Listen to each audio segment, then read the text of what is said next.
What you pray for is what you want. Therefore, what you pray for is what you are and who we are. Ito pong tinatawag na the Lord's Prayer, as taught by the Lord Jesus, teaches what is important to Jesus and therefore what should be important to His people. Ang atin pong maikling pag-aaral, pinamagatang How You Should Pray, which is a quotation from the Lord Jesus Himself. How you should pray. Heavenly Father, we thank you for who you are in our lives. Ama naming Diyos, tagalikha, lumikha ng lahat. Salamat po sapagkat kami patuloy niyong iniingatan, minamahal, inaaruga. Binibigyan na aming mga kinakain at mga pangangailangan. Nililigtas niyo kami sa mga kapahamakan. At hindi lang yun, Panginoon, binibigyan niyo po ng kahulugan ng aming buhay.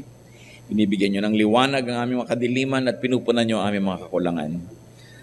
We praise you, our Heavenly Father, for who you are, and we pray that your presence may be with us, may continue to fill us. As we ponder your word, may you be our teacher. Enable us to have a glimpse into your truth so we can have a more personal experience of you. Lead us, teach us, very especially, teach us how to pray.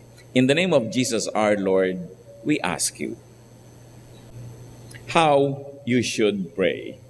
Isang araw po ang mga disciples ng Panginoon ay naglapitan sa Kanya at humingi sila ng isang kahilingan. Sabi nila, turuan nyo kaming manalangin. Paano ba magdasal? Matthew 6:9-13. This is then how you should pray. And this is the Lord speaking. Our Father in heaven, hallowed be your name. Your kingdom come, your will be done on earth as it is in heaven. Give us today our daily bread. Forgive us our debts, as we also have forgiven our debtors. And lead us not into temptation, but deliver us from the evil one. Then some other versions of it are more decorative. Meron bang, for thine is the kingdom and the power and the glory forever and ever, which was obviously added by tradition to the original teaching of the Lord. Not bad to say, but Mark and the other references do not include that. So ang unang-una pong lines, sabi niya, this is how you should pray. And the first line is, Our Father in heaven. Alam na alam natin ang dasal na ito sa iba't iba pang mga languages, iba't iba mga version, kinakanta pa ito, minememorya, sinasabi, in unison or in private. Pero talaga bang nadaman na natin ang mga kahulugan, lalong-lalo na yung mga nuances ng dalangin na ito? First of all, the first line is Our Father in heaven, and the first word of that line is our. Aming. Aming Ama sa langit. Our. We are a group. We are a family. We are a church. You have group mates. You have brothers and sisters. And that is the first presumption of prayer, that you belong to a fellowship. Kaya our, hindi my Father. Our Father. So you belong to a fellowship. In fact, you should belong to a fellowship if you would like to practice powerful prayer. Because there should be oneness. There should be unity and harmony among God's people. So hindi nilikha ng Diyos ang tao para mag-isa. Sabi nga niya, hindi mabuti mag-isa, mabigyan ng kasama. At lalo naman, hindi kalooban ng Diyos na mag-isa lang tayo sa ating spiritual life. That we've got to be a part of a spiritual family. Therefore, the first word of prayer is our Father. Matthew 18, verse 19, again I tell you, that if two of you on earth agree about anything you ask for, it will be done for you by my Father in heaven, the Lord speaking. For where two or three come together in my name, there I am with them. So napakahalaga yung meron kang kasama, sapagkat ang gusto ng Panginoon ang tao ay may kasama, kaya iba ang pagdinig niya sa panalangin ng sama-sama at nagkakaisang mga kapatid. Prayer presupposes unity, agreement, and a relationship among those who are praying. Kasi po, para magkaroon tayo ng lakas ng loob magsabing, Our Father, Ama namin, or aming Ama, we've got to be conscious first that we are related to one another. So that's one very important aspect of prayer, that you are related. So ang tanong natin, are you related? O mamatay at mabuhay, maghingalo, sumaya, lumungkot, ang mga kapatiran ay hindi naman kayo naapektuhan dahil hindi naman talaga kayo nakikipagmabutihan. Some people may treat their faith as a one-man band, do-it-yourself religion. But the will of God is that we will be a group. We will be a fellowship.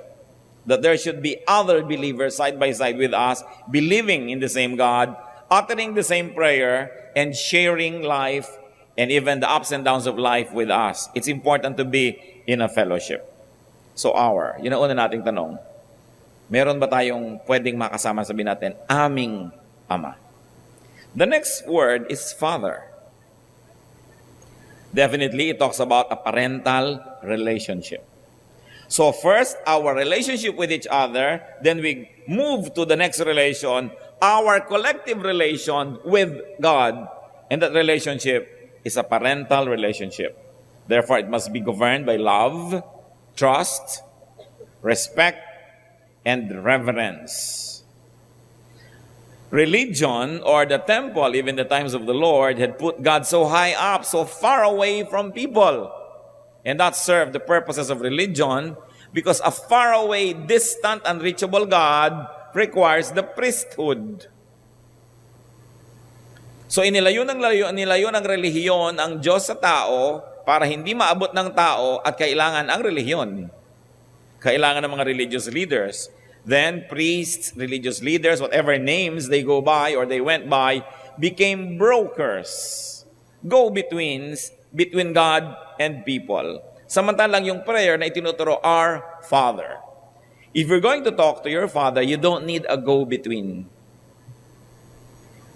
At dapat naman i-contextualize sa ating lipunan dito sa Pilipinas na mostly, not all the time, but mostly, we tend to be closer to our mothers than to our fathers. So that now when you talk to your father, you need your mother as go-between, or you need somebody to go between. Kaya tuloy, hindi tayo makadiretso sa Ama, culturally speaking. Pati yung Diyos sa langit, idinamay natin sa ganong dynamics. Pero kung gano'n ka-close sa ina ang mga Pilipino, gano'n ka-close sa Ama ang mga Israelites. Kaya ang sabi, Our Father, diretso. No? So, lalo pa nga na ginawang personal yan ng Panginoon sa Mark 14:36, ang itinuro niya, Abba, Father. It is very revolutionary to call God Abba. Parang napalayaw. Sa Cavite, tawag nila sa tatay nila kung amang. Yung hindi lang ama, amang, para very endearing. Tatay o tatang. Yung inay, inang. Para sweet. It's very close. And that's how Jesus was telling the Israelites, this is how you should pray. How you should address God. Abba. Masasyak ang temple. Kasi ang layo-layo nga dapat sapagkat para laging kailangan na may namamagitan. So dapat ibalik yung relasyon tulad ng relasyon ni Adan at Eva sa Diyos bago nagkasala ang tao.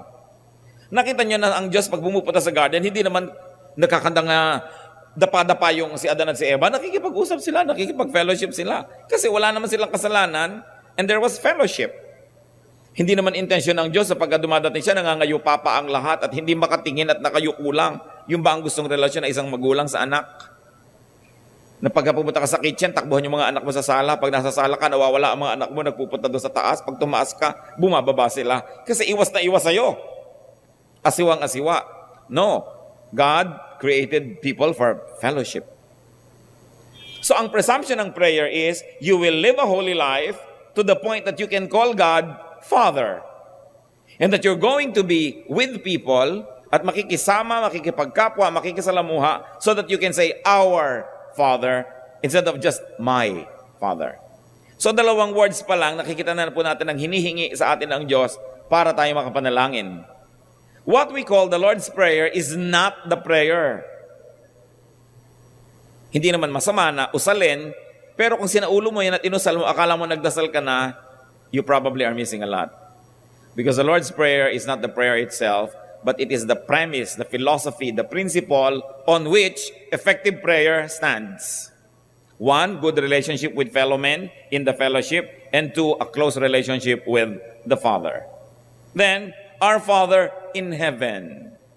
Nasaan? In heaven. Therefore, though we call Him Father, we never forget about His holiness, and we remember His authority and power. Therefore, when we pray, we believe, we trust, because this God, this Father that we are praying to is in heaven. Hindi lang siya on earth, hindi lang siya in the air, in the wind, He is in heaven. Therefore, all the power, the authority is in Him. Therefore, you approach prayer in faith. And you approach prayer cognizant of who you are. Creation in front of the Creator. So hindi natin nalilimutan magpitagan. Therefore, you can be very, very aware that you are in the presence of the Holy One. At idinagdag pat idinugtong, hallowed be your name. Holy be your name. Respected, clean, perfect be your name. It's an important utterance because even the angels in Isaiah 6:3 were saying, holy, holy, holy is the Lord God Almighty. The whole earth is full of His glory. So napakahalaga na ibinuusal-usal natin at hindi na natin nalilimutan na ang Diyos ay banal, holy. Kumisan presence lamang ng mayor, presence lamang ng senator, presence lamang ng kung sino, ay tayo impressed na. But what about the presence of the holy God who is actually in heaven?